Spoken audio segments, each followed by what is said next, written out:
मुल्क भर में पीएसएल का जुनून सर चढ़कर बोलने लगा है। खानेवाल में क्रिकेट के ग्राउंड आबाद हो गए हैं।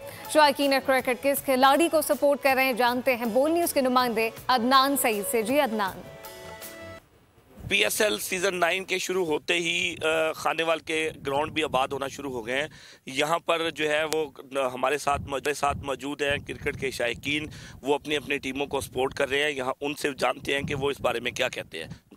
जी बिस्मिल्लाहिर्रहमानिर्रहीम। जैसे कि पीएसएल 9 का आगाज़ हो चुका है और हमारे इलाके की टीम है जनूबी पंजाब की मुल्तान सुल्तान, और हमारी बेस्ट विशेस उसके साथ हैं। आज उसका मैच है इस्लामाबाद यूनाइटेड के साथ, और इंशाल्लाह हमें पूरी उम्मीद है कि जिस तरह पहले मैच में मुल्तान सुल्तान ने शानदार कारकर्दगी का मुजाहरा किया, उसी कारकर्दगी को बरकरार रखते हुए आज के मैच में इंशाल्लाह जीतेंगे।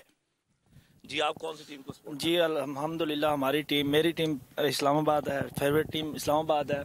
तो जिस तरह शादाब खान कप्तान हैं, उसने पिछले मैच में अच्छी परफॉर्मेंस की है, इस मैच में इंशाल्लाह परफॉर्म करेंगे और अपनी टीम को जितवाएंगे इंशाल्लाह। जी, यहाँ पर मौजूद खिलाड़ी जो है वो अपनी अपनी टीमों को सपोर्ट कर रहे नजर आ रहे हैं कि उनकी टीम जो है वो इस दफा जो है पीएसएल जो है वो शुक्रिया आपका। सब्सक्राइब करें और बेल दबाएं ताकि कोई खबर रह न जाए।